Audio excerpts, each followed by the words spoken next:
আইসিপিএম দেখে যা, আইসিপিএম দেখে যা।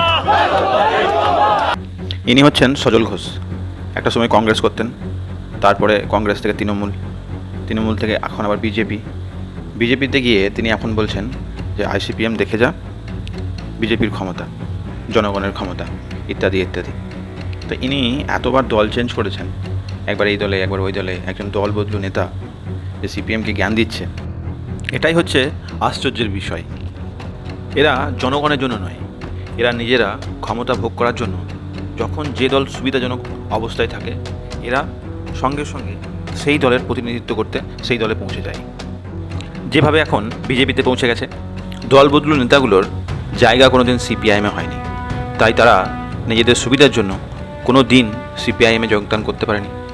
ফলত তারা সবসময় যে রাজনৈতিক দলে গেছে বিপক্ষ অবস্থানে সবসময় সিপিআইএম বা বামপন্থী দলগুলোই থেকেছে।